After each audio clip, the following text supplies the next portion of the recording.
Mpendwa msikilizaji, Bwana Yesu asifiwe. Karibu sana katika masomo haya ya kesha la asubuhi ambayo tutaendelea nayo kwa mwaka mzima. Leo tutakuwa na somo la kwanza, somo ambalo lina kichwa cha somo kisemacho mwanzo au uumbaji. Fungu lake kuu litatoka kitabu cha Mwanzo sura ya 2 fungu lile la 4. Lakini kabla ya kuendelea, basi na tuombe. Asante Bwana kwa kutuumbia mahali pazuri pa kuishi. Tusaidie kutunza mazingira yetu vizuri kwa jina la Yesu Kristo. Amina. Mwanzo sura ya 2 fungu la 4 kipengele A. Neno la Mungu linasema, hivi ndivyo vizazi vya mbingu na nchi zilipoumbwa. Je, umeshawahi kujiuliza kwamba vitu vyote duniani vilitoka wapi? Au wazazi wako walitoka wapi? Labda ulijibu kuwa wametoka kwa babu na bibi. Na babu na bibi walitoka wapi? Na mwishowe wale mababu wa mwanzo walitoka wapi? Au kwamba ni nini kilikuja kabla ya kingine? Kwa mfano, je, ni kuku au ni yai? Pengine umesikia kwamba mimea ilitoka kwenye mbegu na mbegu kwenye maua. Mzunguko unaendelea vivyo hivyo. Na milima je, mito, bahari na vilindi je, vilikuwa vivyo hivyo wakati wote au vilikuwa na mwanzo? Kuanzia shule za msingi tunasoma sayansi na kustaajabu jinsi jicho, ubongo, mguu, kompyuta vinavyofanya kazi. Hivi havijatokea tu vyenyewe kwa bahati. Kuna injinia aliyevibuni na kuvianzisha. Ulimwengu wetu ni wa zamani, ila sio malaki au mamilioni ya miaka. Tukihesabu kutokana na miaka ya watu katika neno la Mungu, inakadiriwa kuwa na miaka 6,000 hivi. Hata nawe unaweza kukokotoa ukianzia Adamu alipoumbwa. Historia ifundishwayo mashuleni ya matukio halisi yaliyokuwepo huanzia Mesopotamia, kando ya mto wa Tigris na Frati, nayo huafikiana na maandiko. Hakuna anayejua kwa uhakika siku na saa au tarehe ya ulimwengu wetu kuumbwa, japo kule Uingereza msomi mmoja aitwaye James Asel, baada ya kusoma Biblia, alikuja na siku ya Oktoba 23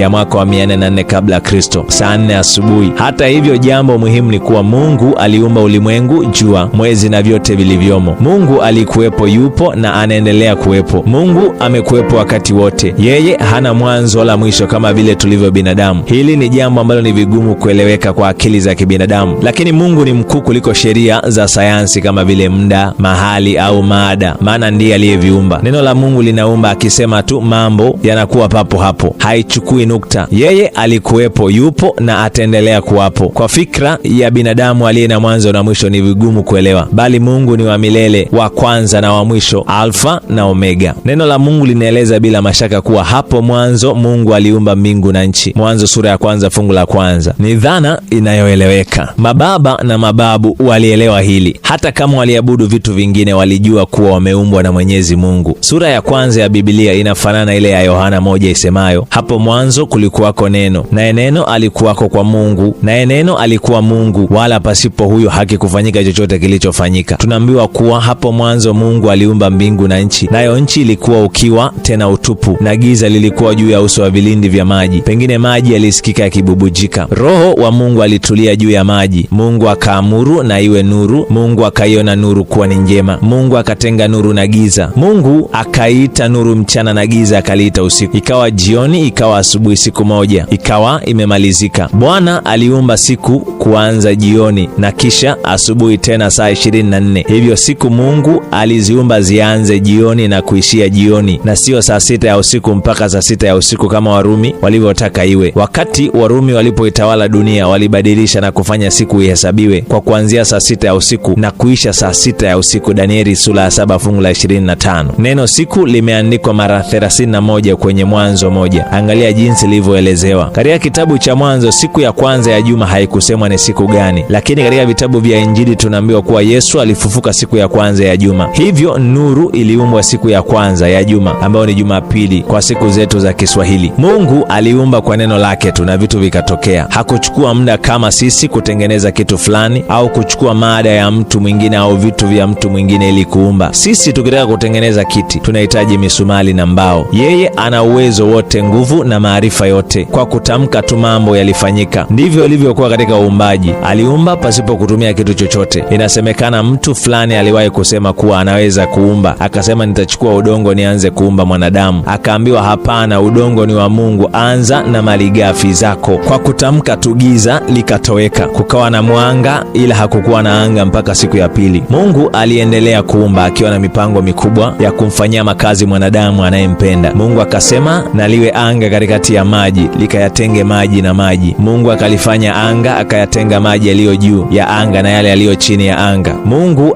akaliita anga mbingu. Siku ya tatu Mungu akatenga maji na nchi kavu, maji yaliyo chini ya mbingu na yakusanyika mahali pamoja, ili pakavu paonekane, na akapaita nchi kavu, na makusanyiko ya maji bahari. Mungu akasema, nchi na itoe majani, mche utoao mbegu, na mti wa matunda uzao matunda kwa jinsi zake. Ikawa hivyo. Mungu akaona kuwa ni vema. Anga ndiyo lina hewa ambayo viumbe vyote, mimea na wanyama, wanavuta pumzi humo. Siku ya nne Mungu akaumba mianga mikubwa miwili, yaani jua na mwezi, akaumba na nyota pia. Akasema, na iwe mianga katika anga la mbingu, ili itenge mchana na usiku, nayo iwe ndiyo dalili za hali ya hewa na majira, misimu na siku na miaka. Mianga hiyo ikawa ya kutia nuru juu ya nchi. Mwanga mkubwa uitwao jua ukawa unatawala mchana, na mwanga mdogo ambala mwezi ukawa wa usiku. Jua liko umbali wa kilomita milioni 150 toka duniani, lakini inachukua dakika 8 tu kwa mwali wa jua kutufikia. Hewa ya hidrojeni ndiyo inayosaidia jua, kama vile moto tunaoota unavyotengenezwa. Jua ni kubwa kwa dunia mara milioni 1.3. Bwana aliumba mwezi ili uzunguke dunia kwa siku 28, na dunia izunguke jua kwa siku 365. Wataalamu wengi sasa wanagundua kuwa baadhi ya zile tunazoziita nyota ni sayari nyingine ambazo idadi yake ni mabilioni. Watu waliojaribu kuhesabu nyota kwa macho ya kawaida kukiwa shwari angani wamefikia idadi ya nyota 5,000 tu. Kweli Mungu wetu ni wa ajabu. Mungu hakuwa na haraka, angeweza kuumba vyote hivi kwa sekunde moja, lakini hakufanya hivyo. Dunia ikaanza kuonesha uzuri wa ajabu, jua likitua na rangi ya chungwa kuonekana, na nyota kuonekana usiku. Mungu alikuwa anaumba ulimwengu uwe wa kudumu milele. Bwana aliumba kwa uzuri wa ajabu. Siku ya 5 ilipoanza, kulikuwa na sauti ya miti ikiumba, bali hakukuwa na sauti ya paka au tembo akilia. Mungu akasema, maji yajawe kwa wingi, na kitu kiendacho chenye uhai, na ndege waruke juu ya nchi katika anga la mbingu. Mungu akaumba nyangumi wakubwa na kila chenye uhai kiendacho majini. Maji yalijawa navyo kwa wingi. Akaumba kila ndege arukaye. Hawa wakaimba na kumsifu Muumba wao. Siku ya 6 ilipofika, Mungu akasema, nchi na izae kiumbe hai kwa jinsi zake, mnyama wa kufugwa nacho kitambacho, na wanyama wa mwitu kwa jinsi zake. Ikawa hivyo. Siku ya 5 na ya 6 zilikuwa ni siku za ajabu, wakati mamilioni ya wanyama mbalimbali kwa maumbo na rangi mbalimbali walipotokea. Nimepata kutembelea shamba la samaki na kuona samaki wa kupendeza macho, wala sikutaka kutoka mahali pale. Mfano mzuri ni ule wa ziwa Nyasa au Malawi kama wengine waliitavyo, ambalo lina samaki 1000 wa aina tofauti tofauti wenye rangi za kuvutia macho. Pengine umeona rangi za ndege na vipepeo, na hata wale wanyama wakubwa wa safari ambao watu wanakuja kuwaona kutoka kila mahali duniani, the big four. Hawa ni kama vile tembo, simba, twiga na kifaru. Pia kuna gorila, kangaroo, sokwemtu, orangutan, okapi na wengine wengi. Tembo, simba, twiga, faru, nyati, fisi, kiboko, mamba na wengine waliumbwa siku ya 6. Kuna wengine wadogo sana kama panya, na wengine wakubwa sana kama mweba na paramecium. Wadudu tu wapo wa aina mamilioni, na wako milioni 5 wa aina tofauti, bila ya kuzungumzia wanyama wengine. Basi ndege wakaanza kuimba na kumsifu Mungu wao, wakiruka hapa na pale. Sokwe wakatokea na kurukaruka mitini wakifurahi. Kweli Mungu wetu ni wa ajabu. Bila shaka wanyama waliangaliana na kushangaa jinsi maumbile yao yalivyo tofauti. Pengine twiga aliangalia, na alipomwona kobe aliwaza, hivi ni mnyama gani huyu anayetembea polepole hivi? Wanyama waliishi pamoja bila kuogopana. Ilikuwa ni jumuiya moja yenye amani na upendo. Hakuna aliyemwinda na kumla mwingine. Wengine walikuwa wenye masikio makubwa, na wengine wenye pua kubwa au mikonga, na wengine pembe za kati kama kifaru. Mungu alifurahi kuona hawa wanyama, na akaona kwamba kila kitu ni chema. Mara 31 katika mafungu haya ya Mwanzo 1 tunaambiwa kwamba Mungu aliumba, basi alipotamka vile visivyokuwepo vikawa. Piga picha msafara wa wanyama wakitembea kwenda mahali fulani. Tunaweza kuchora wanyama kwenye karatasi, ila hatuwezi kuumba. Ni Mungu peke yake ndiye aliye na uwezo wa kuumba, na ndiyo maana kila kiumbe kina thamani kubwa. Usimpige paka, mbwa, punda au ng'ombe bila sababu, kwa kuwa ni viumbe wa Mungu. Wanyama waliumbwa kabla yetu na waliletewa huzuni na mwanadamu. Hata kuharibu mimea au miti bila sababu si jambo zuri. Ni uwakili mzuri kutunza vitu tulivyopewa na Bwana. Nuia kusoma neno la Mungu kila siku, nalo litakusaidia kuwa na tabia njema, na pia kujibu maswali yote ulio nayo moyoni, na hivyo utakuwa wakili mwema. Ni vigumu kueleza kwa maneno ya kibinadamu uzuri wa uumbaji, mionjo, sauti, harufu, hisia na vingine vingi. Yote unayojifunza kutoka kwa wazazi, walimu na kujisomea yanasaidia kukufanya uwe mtu bora. Kusudia leo kuanza kujisomea neno la Mungu kila siku. Katika ibada ya familia, hebu waachie watoto washiriki sehemu. Acha Kisha wote walete Biblia zao na kila mmoja asome mstari mmoja au miwili. Kisha wimbo au tenzi fulani inayojulikana iimbwe, ikifuatiwa na maombi. Kwa hili Kristo ametoa mfano. Sala ya Bwana haikukusudiwa kurudiwa tu kama mfumo au desturi fulani, lakini ni kielelezo cha jinsi maombi yetu yanavyopaswa kuwa sahili au rahisi, ya bidii na ya kina. Katika ombi rahisi, mwambie Bwana mahitaji yako na onyesha shukrani kwa rehema zake. Kwa kufanya hivyo, unamwalika Yesu kama mgeni aliyekaribishwa ndani ya nyumba na moyoni mwako. Katika familia, maombi marefu kuhusu vitu vya mbali hayapaswi kuwepo. Mazoea haya yanafanya saa ya maombi kuwa ya kuchosha, wakati inapaswa kuzingatiwa kama fursa na baraka. Fanya msimu wa maombi uwe wa kupendeza na wa kufurahisha. Maswali ya leo: ni nini kilikuwapo kabla ya Mungu kuumba dunia, jua au nyota? Je, ni nini kiliumbwa siku ya 3 na ya 4? Mungu aliumba nini siku ya 5 na ya 6? Je, vile vitu ambavyo Mungu aliviumba siku ya 1 mpaka ya 6 bado vipo hata leo? Viorodheshe vile unavyoviona kulingana na siku zake za kuumbwa. Je, unajifunza somo gani hapa? Je, unafikiri kwa nini leo tuna milima yenye mawe yanayoparuza na wanyama wanaokula wengine? Mpendwa msikilizaji, niendelee kukukaribisha katika masomo mengine yatakayokuwa yakiendelea kwa mwaka mzima. Leo tumeanza na somo la kwanza, yani Januari 1, katika kesha la asubuhi. Mwandaaji wa somo hili ni Grace Momadi, nami ambaye nimekuwa msomaji na msimulizi wake naitwa Barnaba Samuel. Endelea kuwa pamoja nasi na Bwana ataendelea kukubariki sana. Mungu akufunike kwa baraka zake na kuangazia nuru ya uso wake, katika jina la Yesu Kristo Bwana wetu. Amina.